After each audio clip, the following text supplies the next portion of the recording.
আজকে আমেরিকা আফগানিস্তান ছেড়ে যাওয়ার জন্য তালেবানদের সঙ্গে পরামর্শে লিপ্ত আছে। কারণটা কি? আমি বলি, আমেরিকা যখন আফগানিস্তানে হামলা করেছিল তখন আমেরিকার শক্তি এর চেয়ে অনেক বেশি ছিল। আজকে আমেরিকা দুর্বল হয়ে পড়েছে, 1,00,000 সৈন্য কমানোর ঘোষণা দিয়েছে, ছাঁটাই করার ঘোষণা দিয়েছে। আর তালেবানরা, মুসলমানরা ওই সময় যে শক্তি নিয়েছিল তখন শুধুমাত্র আফগানিস্তানে যুদ্ধ করত। এখন মুসলমান আগের চেয়ে দুর্বল না শক্তিশালী? এখন মুসলমান আগের চেয়ে শক্তিশালী। এখন মুসলমানরা ফিলিস্তিনে যুদ্ধ করছে, কাশ্মীরে যুদ্ধ করছে, ইরাকে যুদ্ধ করছে, আফগানিস্তানে যুদ্ধ করছে, সোমালিয়া যুদ্ধ করছে। দুনিয়ার যেই কোনো জায়গায় কাফের মুসলমানদের হামলা করছে, চ্যালেঞ্জ করছে, সেখানে মুসলমানরা কাফেরদেরকে বঞ্চিত করছে না, ওদেরকে একা ছেড়ে দিচ্ছে না। সেখানে মুসলমানরা লাব্বাইক আল্লাহুম্মা লাব্বাইক বলে ওদের মোকাবেলায় ঝাঁপিয়ে পড়ছে। ঠিক যদি সারা দুনিয়া থেকে মুসলিমেরা এরকম ভাবে কাফেরদের ঝাঁপিয়ে পড়তো, কাফেরদেরকে আক্রমণ করত, তাহলে আমেরিকা শুধু আফগানিস্তান ছেড়ে নয়, ওদের আমেরিকা ছেড়ে হোয়াইট হাউস ছেড়ে দিয়ে দুনিয়ার থেকে কবরে চলে যেত। ঠিক কিনা ভাইরা আমার? সেজন্য মনে রাখতে হবে, আল্লাহ তাআলা বলেছেন, ওয়ালা তাহিনু ওয়ালা তাহজানু ওয়া আনতুমুল আ'লাউনা ইন কুনতুম মুমিনিন। হে মুসলমান, তোমাদের কোনো ভয় নেই, তোমাদের কোনো চিন্তা নেই, তোমরাই থাকবে বিজয়ী, তোমরাই থাকবে উচ্চ আসনে, ইন কুনতুম মুমিনিন, যদি মুমিন হতে পারো। সূরা আল ইমরানের 139 নম্বর আয়াত।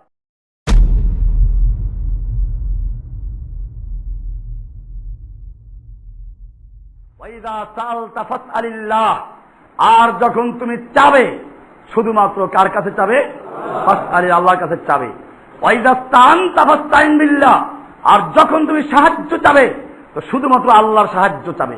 ওয়ালাম, জেনে রাখো, আন্নাল উম্মাতা লাউ ইজতামাআত আলা আন ইয়ানফাউকা বিশাইইন, সমস্ত সৃষ্টি, সমস্ত মাখলুক, অন্য রাওয়াতে আছে আন্না আহলাস সামাওয়াত ওয়াল আরদ, আসমানবাসী ওয়াল জিন্না ওয়াল ইনসা, জিন ইনসান, আসমানবাসী জমিনবাসী সব যদি একত্র হয়, আলা আন ইয়ানফাউকা বিশাইইন, তোমার কোন উপকার করার জন্য, লাম ইয়ানফাউকা ইল্লা বিশাইইন ক্বাদ কাতাবাহুল্লাহু লাকা, সকলে মিলে তোমার কোন উপকার করতে পারবে না, শুধু অতটুকুই করতে পারবে যতটুকু আল্লাহ তাআলা আগের থেকে তোমার জন্য লিখে রেখেছেন।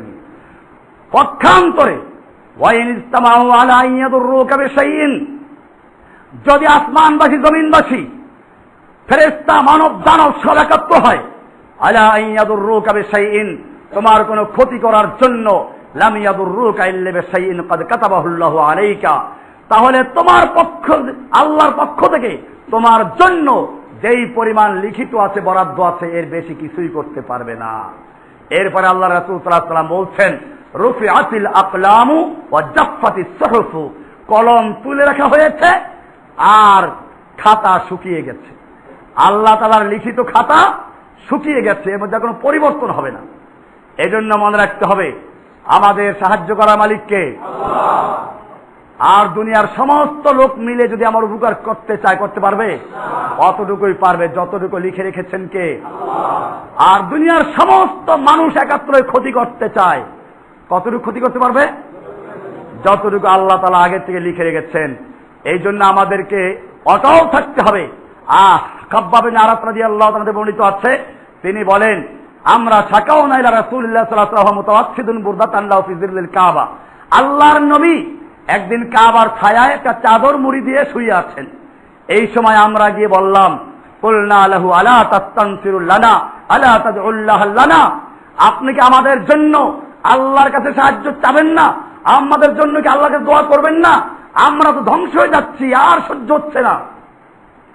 আল্লাহ রাসূল সাল্লাল্লাহু আলাইহি ওয়াসাল্লাম শুয়েছিলেন, উঠে বসলেন। ফাকালা, আল্লাহ তো বললেন, কানার রাজুলু ফি মান ক্বাবলাকুম ইউহফারু লাহু ফিল আরদি ফায়ুজআলু ফিহি ফায়ুজাউ বিল মিনশার, তোমাদের আগের লোকদের অবস্থা জানো, তাদের এক একজনের জন্য গর্ত খনন করা হতো, এরপরে তাদেরকে গর্তে ফেলে দেওয়া হতো, ফায়ুজাউ বিল মিনশার, এরপরে তাদের কাছে করাত আনা হতো, ফায়ুদাউ আলা রাসিহি, অথবা সেই করাতকে তার মাথার উপরে রেখে দেওয়া হতো, ফায়ুশাক্কু বিইসনাতাইনে, এরপরে তাদেরকে সেই করাত দিয়ে দুই ভাগ করে চিরে ফেলা হতো, ওমা ইয়াসুদ্দুহু যালিকা আন দীনিহি, এরপরেও তাদেরকে এত কষ্ট, তাদেরকে দিনের থেকে এক চুল পরিমাণ সরাতে পারত না। ওয়া ইউমশাতু বিআমশাতিল হাদীদে, আর তাদের এক একজনের লোহার চিরুনি দিয়ে তাদের মা দুনা লাহমিহি মিন আযমিন ওয়া আসাবিন, তাদের গোশতগুলোকে, রগগুলোকে চিরুনি দিয়ে, লোহার চিরুনি দিয়ে ছিঁড়ে ফেলা হতো। ওমা ইয়াসুদ্দুহু যালিকা আন দীনিহি, এরপরেও তাদেরকে আল্লাহর দ্বীন থেকে এক চুল পরিমাণ সরাতে পারত না। আল্লাহি লাইউতিম্মান্না হাযাল আমরা, আল্লাহর কসম, আল্লাহ তাআলা এই দ্বীনকে পরিপূর্ণ করে ছাড়বেন। হাত্তা ইয়াসিরা রাকিবু মিন সানআ ইলা হাযরামাউত, এমনকি একজন আরোহী সানআ থেকে হাযরামাউত পর্যন্ত ভ্রমণ করবে একা একা, লা ইয়াখাফু ইল্লাল্লাহ, আল্লাহ ছাড়া কাউকে ভয় করবে না। আবি যিবা আলা গানামিহি, অথবা বকরি নেকড়ে বাগে নিতে পারে এই ভয় থাকবে, এছাড়া আর কোনো ভয় থাকবে না। ওয়ালাকিন্নাকুম তাস্তাজিলুন, কিন্তু তোমরা বড় তাড়াহুড়া করছো, তোমরা বড় তাড়াহুড়া করছো। ভাইরা আমার, এজন্য আল্লাহর রাসূল সাল্লাল্লাহু আলাইহি ওয়াসাল্লাম আমাদেরকে হুকুম দিয়েছেন, আল্লাহ তাআলা হুকুম দিয়েছেন অটল থাকা, ইস্তেকামত। আমি আলোচনা করি ইস্তেকামত নিয়ে, অটল থাকা। রাসূল আকরাম সাল্লাল্লাহু আলাইহি ওয়াসাল্লাম যখন দেখতেন আল মুস্তাদরাক আল হাকিম আল সাহিহাইন লিন-নিসাপুরি সেখানে লিখেছেন 5646 নম্বর হাদিসে, আর ইবনে সাদ ক্বালা কান আম্মার ইবনে ইয়াসির ওয়া আবুহু ওয়া উম্মুহু আহলু বাইত ইসলামিন ওয়া কানা বানু মখজুম আম্মার ইবনে ইয়াসিরকে, তার বাপকে, তার মাকে শাস্তি দিচ্ছিল। রাসূলুল্লাহ সাল্লাল্লাহু আলাইহি ওয়াসাল্লাম দেখতেছেন শাস্তি দেওয়া হচ্ছে, তাদেরকে চরম শাস্তি দেওয়া হচ্ছে। আম্মারের মা সুমাইয়াকে লজ্জাস্থানে বর্ষা দিয়ে আঘাত করে হত্যা করা হলো। ইসলামের প্রথম শহীদের নাম কি? সুমাইয়া রাদিয়াল্লাহু তাআলা আনহা, মক্কার একজন মহিলা, ইসলাম গ্রহণ করার কারণে যার লজ্জাস্থানে বর্ষা দিয়ে আঘাত করে হত্যা করা হয়েছিল। আল্লাহর নবী যখন তাদেরকে দেখলেন, ফাকাল রাসূলুল্লাহ সাল্লাল্লাহু আলাইহি ওয়াসাল্লাম সাবরান ইয়া আল ইয়াসির, সাবরান ইয়া আল ইয়াসির, ফাইন্না মাওইদাকুমুল জান্নাহ, হে ইয়াসিরের পরিবার, সবর করো, সবর করো, তোমাদের জন্য তোমাদের জন্য আল্লাহর ওয়াদা হচ্ছে জান্নাত। এইভাবে অটল থাকতে বলেছেন। কোরআনুল কারীমে সূরা আসর আল্লাহ বলছেন ওয়াতাওয়াসাউ বিল হক্কে ওয়াতাওয়াসাউ বিস সবর, মুমিনদের বৈশিষ্ট্য হকের উপরে থাকতে হবে, হকের দাওয়াত দিতে হবে, হকের দাওয়াত দিলে বিপদ আসবে, সেজন্য সবর করতে হবে। ওয়াতাওয়াসাউ, ভাইরা আমার, এজন্য যদি ইস্তেকামত থাকে, আল্লাহ বলছেন কোনো ভয় নাই। কোরআনুল কারীমের সূরা আহকাফের 13 নম্বর 14 নম্বর আল্লাহ বলছেন, এবার শুনুন, ইন্নাল্লাযীনা ক্বালু রাব্বুনাল্লাহ সুম্মা ইসতাকামু তাতানাজ্জালু আলাইহিমুল মালায়েকা।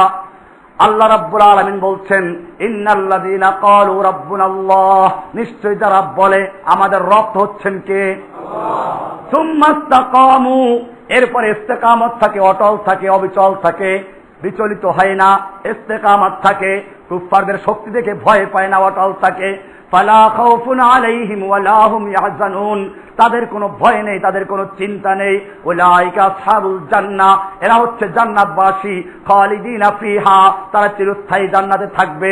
জাযাম বিমা কানু ইয়ামালুন, তারা যা আমল করেছে তার বিনিময় স্বরূপ আল্লাহ তাআলা তাদেরকে জান্নাত দিবেন। এরপরে সূরা ফুসসিলাতের 30 থেকে 32 নম্বর আল্লাহ বলছেন, ইন্নাল্লাযীনা ক্বালু রাব্বুনাল্লাহ, নিশ্চয়ই যারা বলে আমাদের রব হচ্ছেন কে? আল্লাহ। সুম্মা ইসতাকামু, এরপরে তারা অটল থাকে। তাতানাজ্জালু আলাইহিমুল মালায়েকাতু, তাদের উপরে ফেরেশতারা অবতীর্ণ হয়, ফেরেশতারা নাজিল হয়, আর অভয় দিতে থাকে। আল্লাহ তাখাফু, তোমাদের কোনো ভয় নেই, তোমরা ভয় করো না। ওয়ালা তাহজানু, কোনো চিন্তা করো না, ভয় করো না। দুনিয়ার কাফেরদের কত বড় শক্তি আছে, চিন্তা করো না পরে কি হবে, আমার বউ কি হবে, বাচ্চা কি হবে, আমার খানকা কি হবে, দরগা কি হবে। ওয়ালা তাহজানু, ভয় করো না, চিন্তা করো না। ওয়াবশিরু বিল জান্নাতিল্লাতী কুনতুম তুআদুন, তোমরা ওই জান্নাতের সুসংবাদ গ্রহণ করো যে জান্নাতের জন্য তোমাদের ওয়াদা করা হতো। নাহনু আউলিয়াউকুম ফিল হায়াতিদ দুনিয়া ফিল আখিরাহ, আমরা তোমাদের সঙ্গে বন্ধু হিসেবে আছি, দুনিয়ার জীবনেও তোমাদের সঙ্গে আছি, আখিরাতেও তোমাদের সঙ্গে আছি। ওয়ালাকুম ফিহা মা তাশতাহি আনফুসুকুম, আর তোমাদের জন্য সেখানে রয়েছে যা তোমাদের মন চাবে। ওয়ালাকুম ফিহা মা তাদউন, এবং সেখানে তোমরা যা দাবি করবে সব পেয়ে যাবে। নুজুলাম মিন গফুরির রহিম, আল্লাহর পক্ষ থেকে, মহান আল্লাহ ক্ষমাশীল দয়াময় আল্লাহর পক্ষ থেকে মেহমানদারি। কার মেহমানদারি? এই মেহমানদারির জন্যই তো তৈরি থাকতে হবে। এই জন্যই আপনারা জানেন আজকে আমি প্রায় বলি, লক্ষ কোটি মুসলমান, 150 কোটি মুসলমান, গত জুমাতে যুগ যুগ ধরে আমরা শুনি ফিলিস্তিনের মুসলমানদের গুলি করা হচ্ছে। গত জুমাতেও ফিলিস্তিনের বাইতুল মুকাদ্দাস মসজিদে গুলি করা হয়েছে, ঠিক কিনা? আপনারা দেখেছেন, সেখানে যুবককে হত্যা করা হয়েছে, গুলি করা হয়েছে, আগুন লাগানো হয়েছে, মুসলমানদের হত্যা করা হচ্ছে। মুসলমানদের কোরআনুল কারীমকে এই আমেরিকান সৈনিকেরা আফগানিস্তান আগুন দিয়ে পুড়িয়ে দিয়েছে। এই জন্য মুসলমান কি প্রতিক্রিয়া করলো? কিছু মিছিল মিটিং করলো, শেষ। বর্তমানে এই মিছিল মিটিং যে হবে না, কুফফারদেরকে পুরা দুনিয়ার যেখানে পাওয়া যায় সেখানে আমেরিকা অ্যাটাক করতে হবে, ঠিক কিনা? আপনারা জানেন আজকে কাফের শুধু আফগানিস্তানে নয়, আমি প্রায় বলে থাকি, আফগানিস্তানে যেমন আমেরিকার বিরুদ্ধে লড়াই হচ্ছে, ফিলিস্তিনের লড়াই হচ্ছে, কাশ্মীরে লড়াই হচ্ছে, চেচনিয়া বসনিয়া লড়াই হচ্ছে, সোমালিয়া লড়াই হচ্ছে, বাংলাদেশেও সেই একই কুফফার আছে। বাংলাদেশি মুসলমানদের জন্য ফরজ হয়ে গেছে, যেই কাফের আফগানিস্তানে মুসলমানদের হত্যা করছে, মুসলমানদের কোরআন পুড়িয়েছে, যেই কাফের ফিলিস্তিনি ভাইদেরকে গুলি করছে, তাদের বিরুদ্ধে দুনিয়ার সব জায়গাদেরকে আক্রমণ করা ফরজ হয়ে গেছে। ভাইরা আমার, মনে রাখতে হবে, আজকে মুসলিম জাতি সেই ইস্তেকামত ভুলে গেছে, কাফেরদের ভয়ে থরথর করে কাঁপছে। আমি বলে থাকি 150 কোটি মুসলমান, আর ওদিকে ইহুদি রাষ্ট্রের ইহুদি সংখ্যা কত? 70 লাখ। মাত্র 70 লাখ, 1 কোটিও না।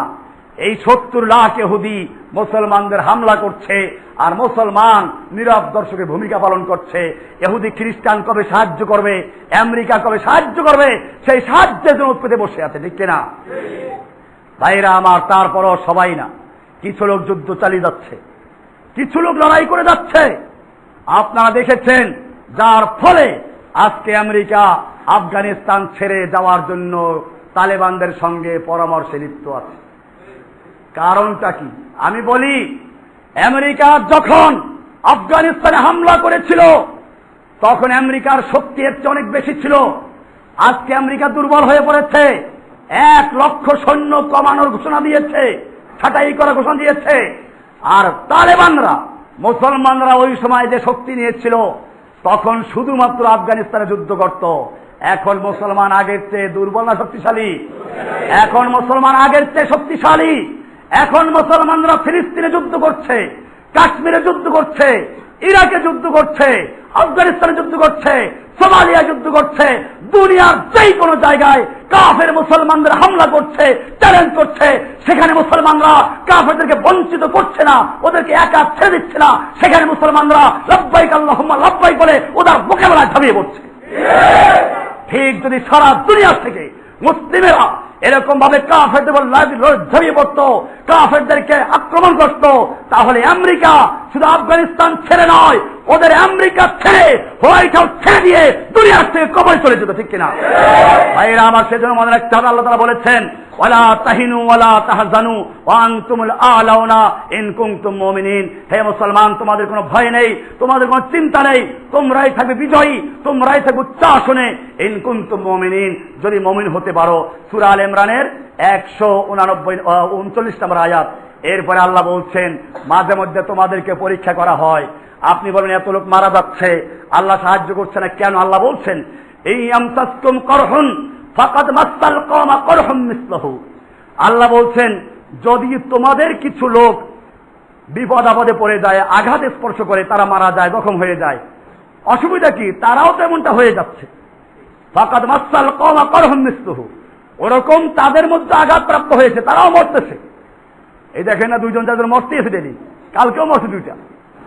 আমেরিকার সৈনিকদেরকে এখন আফগানিস্তানের পুলিশ যারা ওদেরকে পাহারা দিত, এখন পুলিশটাই গুলি শুরু করে দিয়েছে। এটা আল্লাহর সাহায্য। সাহায্য কার? ইনশাআল্লাহ এরকম যদি চলতে থাকে, এই কুফফার দুনিয়ায় পালাবার সুযোগ পাবে না। আল্লাহ তাআলা সেজন্য বলেছেন, তোমাদের যদি কিছু লোক আঘাতপ্রাপ্ত হয় তো অসুবিধা তো নাই কিছুই, ওরাও তো আঘাতপ্রাপ্ত হচ্ছে। অতিলকাল আইয়ামু দাবিলহা বাইনান নাস। আল্লাহ বলছেন, আমি এভাবেই মানুষের মধ্যে পালাক্রমে আবর্তন করি। সবসময় মুমিনদের বিজয় দেব তা না, তার মুমিনরা ভুলে যাবে। সেই জন্য পালাক্রমে তিলকাল আইয়ামু নুদাবিলুহা বাইনান নাস, আমি মানুষের মধ্যে এরকম পালাক্রমে পরিবর্তন আনি। সেই জন্য মনে রাখতে হবে, আজকের এই সময় আমাদের প্রয়োজন আল্লাহর দ্বীনের উপর ইস্তেকামত থাকা, অচল থাকা, অবিচল থাকা। পাহাড়ের মতো দৃঢ় থাকা, এটার নাম কি?